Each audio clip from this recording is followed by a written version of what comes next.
ಮಲ್ಲಿಗೆ ಮಾತಾಡೆಯ ಕೆಂಡ ಸಂಪಿಗೆ ನೀನಾದೆಯ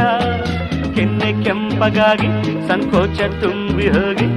ನಾಚಿ ನೀನು ಮೊಗ್ಗಾದೆಯ ದುಂಡು ಮಲ್ಲಿಗೆ ಮಾತಾಡೆಯ ಕೆಂಡ ಸಂಪಿಗೆ ನೀನಾದೆಯ ಕೆನ್ನೆ ಕೆಂಪಗಾಗಿ ಸಂಕೋಚ ತುಂಬಿ ಹೋಗಿ